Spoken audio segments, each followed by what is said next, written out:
It's time now for Countywide, a special presentation of Yavapai Broadcasting News. Join Paul David and Jenn Cohen as they talk with our community's leaders, newsmakers, and people in the know. You'll hear about the hot topics that affect all our lives in Yavapai County.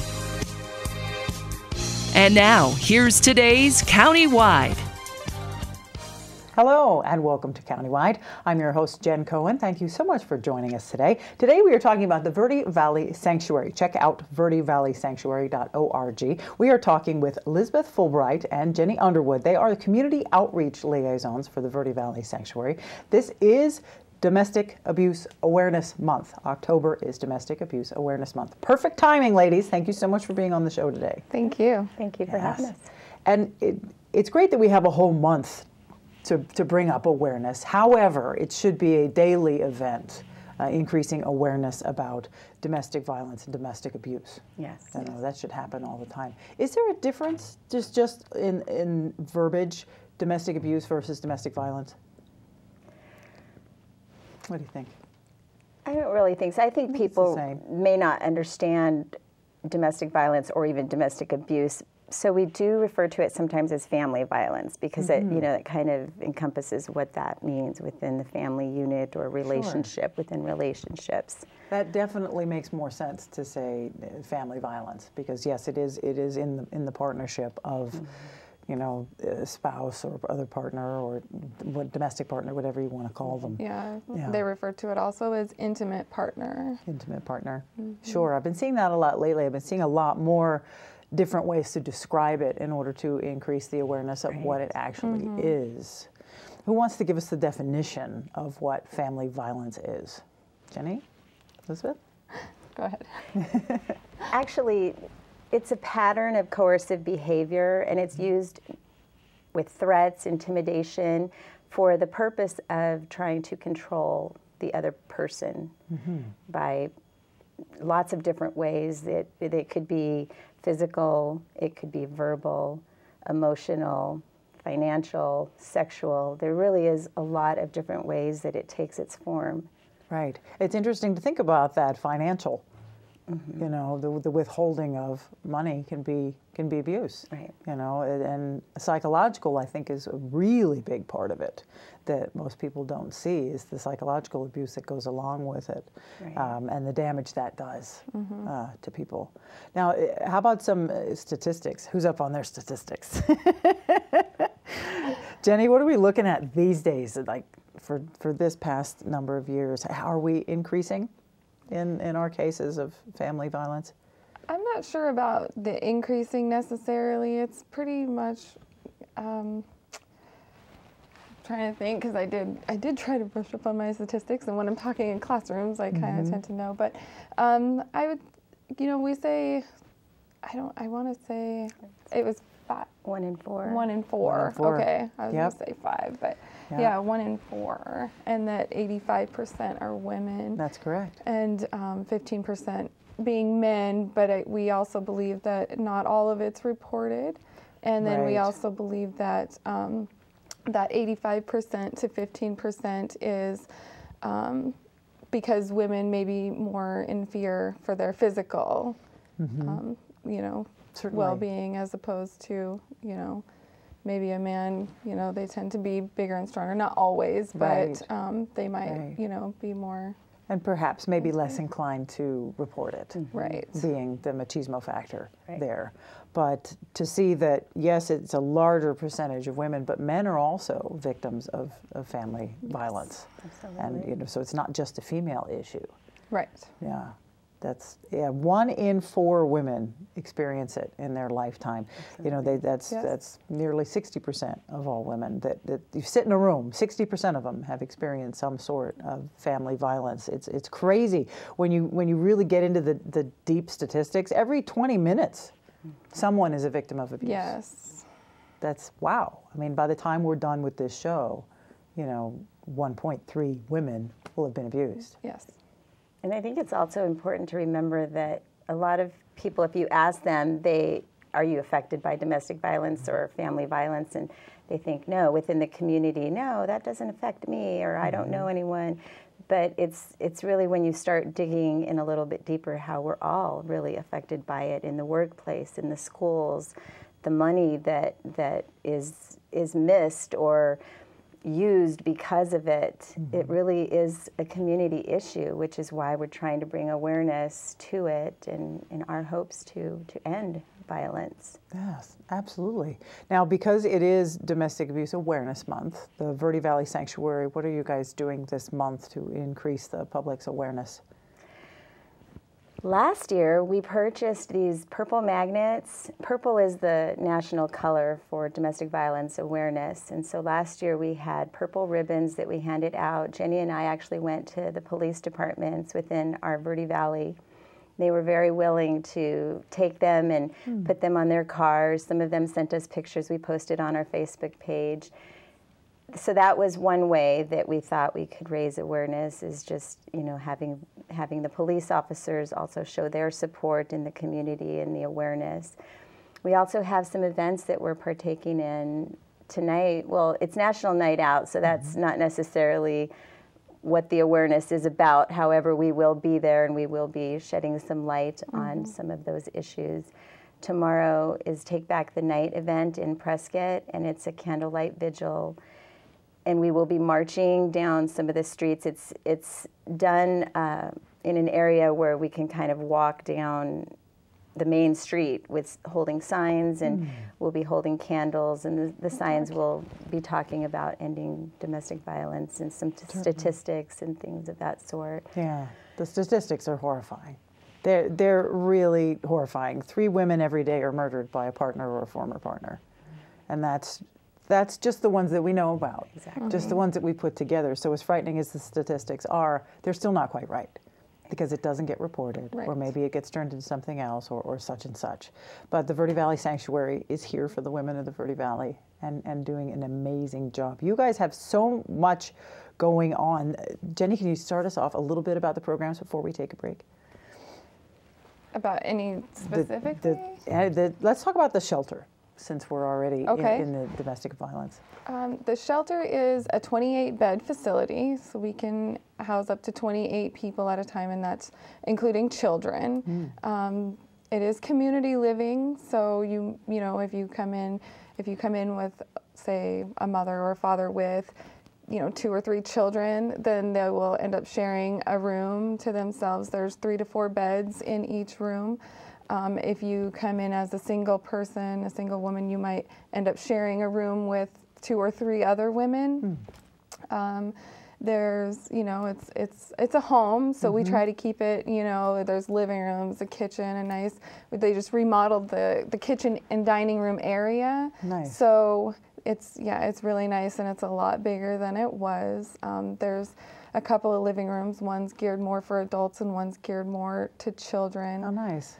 Sounds like it's a safe haven. It's yes. some place to go when you need it. Absolutely. That's really super. And I really try to keep it as a home environment as opposed to... Yeah. If you check out the website, verdevalleysanctuary.org, it's a great website. It has a listing of everything they have going on, from their shelter to the transitional housing, youth outreach, legal advocacy, thrift stores, some of my favorite stuff. All kinds of good information on there for you if you know someone who needs a phone number, or you know someone who might need some help, or you yourself might need some help. Check it out, verdevalleysanctuary.org. We've got to take a break, but we'll be right back. So don't go away.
So you're looking online now?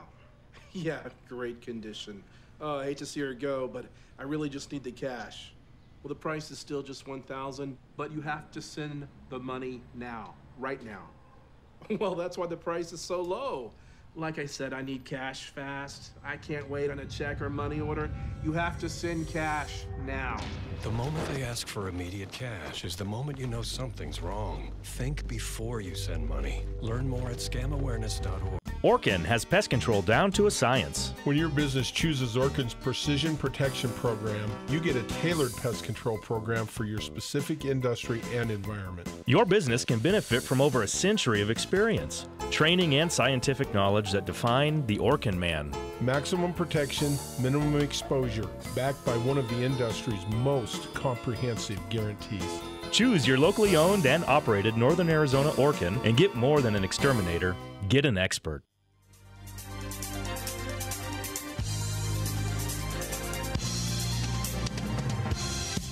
And welcome back to Countywide. Thank you for joining us. I'm your host, Jenn Cohen. Today we're talking about the Verde Valley Sanctuary. We're sitting with Elizabeth Fulbright and Jenny Underwood. They are community outreach liaisons for the Verde Valley Sanctuary. Check out verdevalleysanctuary.org. We're going to talk about their programs. They have an emergency shelter, 24-hour crisis hotline. They offer transitional housing, community and youth outreach, and legal advocacy, and so much more. There's so many programs that you guys have got going on, plus your thrift store that provides your funding. Is truly amazing. So we were talking about the shelter, the housing, where you have this wonderful home-like environment, hence the name sanctuary. Good choice of words, by the way, because it creates sanctuary for victims of abuse. That's something. Tell us about the 24-hour crisis hotline, Elizabeth. Yes, it is. We have staff that answer that phone 24 hours a day, 7 days a week, 365 days a year. So Christmas morning, you know, we've had phone calls. There's always someone there offering advocacy, safety planning. We also have counselors on site, case managers that work there also. So there's a lot that goes into that crisis hotline. We also, through the outreach center, if someone calls there and nobody answers because it's just staffed Monday through Friday, the number to the shelter is also given. And the crisis hotline is 800-930-7233. 800-930-7233. So if I call, I'm going to hear a lovely voice on the end of the phone that's going to provide me with some information that I may need for the situation that I'm in. Absolutely. And that's 24 hours a day, 7 days a week, 365. Absolutely. Yes. It's nice to know that there's somebody on the other end of the line should they be needed. Yes. Absolutely. So that's a really great thing. Now, transitional housing. What is transitional housing, Jenny? Transitional housing is, you know, when somebody comes into shelter, as Elizabeth said, they kind of visit with our case manager and determine what their goals are. And so if they end up staying in shelter for, say, 30 to 60 days, and they have found maybe a place to go, but maybe they don't have quite enough, maybe they're not making quite enough money to get there on their own. Transitional housing is somewhere where we can help them, or, the shelter can help them pay bills, whether it's, helping them pay rent, or, helping to find them ways to, pay utilities and things like that. And then they still get to work with our case managers and still kind of, check in with somebody and just let us know if they need help, or, let us know if maybe they want to find a new job, or, we can always kind of check in with them and just make sure that they're feeling like they're on the right track. Good. It's a wonderful support system. That's really something else. Now, as far as community outreach goes, I know that groups can approach and ask for someone to come and speak at an event or their own, awareness meeting or something. And how does that work, Elizabeth? Well, part of the community outreach is we do a lot of tabling events in the grocery stores, in front of really anywhere that they'll let us come. We did it out in front of the recreation center this year. So we go out, we have our information, we talk to people as they come up and approach us. But I know someone calls with an interest in wanting us to come and speak. We have someone in November we're going to be doing for the church leaders here in our community.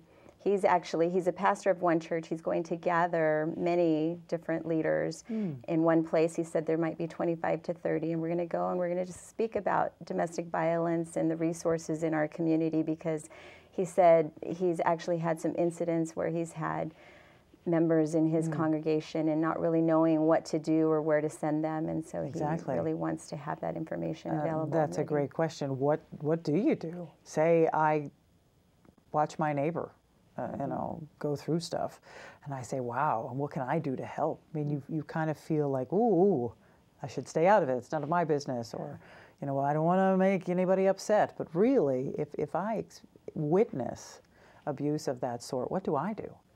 Well, it's really important to have the information, first of all, to know. And, people a lot of times don't really care to know about the information until they need it, but this is why we're really just wanting people to understand there is a place out there. You may never need it, or you may hear of someone that might need it. So giving that information, it's important to be supportive, not a lot of victim blaming goes on all the time. Why does she stay? Why, instead of asking the question, why does he do that? And then just also not putting the pressure on the person, like, you need to leave or you need to do this, because we don't know their circumstances or the situation, and leaving might not be the safest thing to do at that time, but letting them know that you're there, that you're a support system, that there is a resource out there. We have nail files that are very discreet, can go into purses with information that you can just kind of whip out and say, oh, I know about this place. Yeah. Even if it's just a phone call, even if it's just calling to get information. And that's why, if we can kind of move into the outreach center, it was such an amazing program to be able to start, because leaving may not be what someone can do at that time, but they might still need the support and the advocacy, the safety planning, the counseling. And so that kind of gave us a way where all the services that someone might get at shelter, minus the actual shelter, minus the housing, and still have that support. And it's all free of charge, which is absolutely amazing for the community. Yes, that is absolutely amazing. And how do you receive funding for this? Go ahead. What do you think, Jenn? Well, we do have the 2 thrift stores. We have one in Sedona and one in Cottonwood, and they are called Twice Nice. So whether you shop there or whether you donate there, the money goes to fund the shelters. So it pays all the the bills, and it helps with the transitional housing. And then we do a couple of fundraisers throughout the year as well. And then there's other, just kind of personal donors that, will also. Well, sure. So as a regular person, we can donate directly to the organization. We can shop at either the 2 thrift stores. One's in Cottonwood, one's in Sedona. I'm very familiar with both of them. Great stores, great stores. Yes. And then I have neighbors and friends who volunteer there as well to help with the shop, and the feeling of give back to the community is so wonderful. So that's great. So if we shop at the thrift stores, we are helping the shelter. So everything goes there. And of course, donating to the Twice Nice, of course, will help the Verde Valley Sanctuary run all their programs, the shelters, the transitional housing, the outreach center, which is an amazing thing. Thank you for having that. We're going to take one more quick break. Okay. But don't go away. We've got more countywide coming at you. We're talking to Lisbeth Fulbright and Jenny Underwood, Community Outreach Liaisons for Verde Valley Sanctuary. Be right back.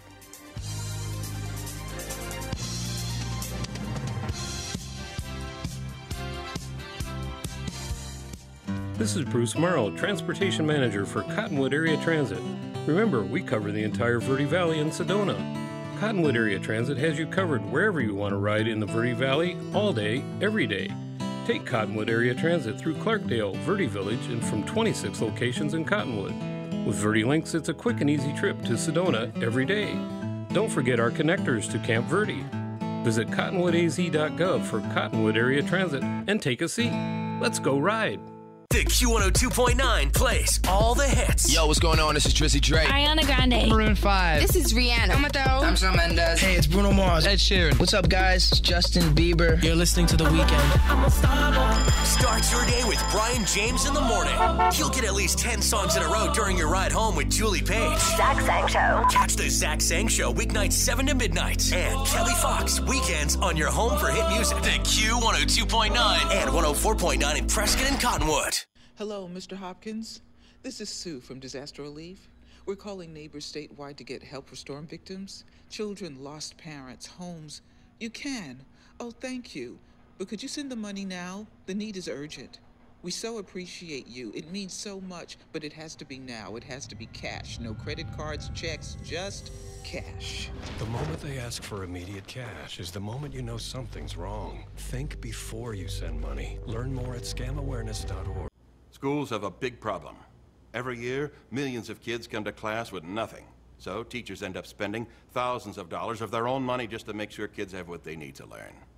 I'm the school supply fairy. My assistant and I do what we can. But we could really use your help.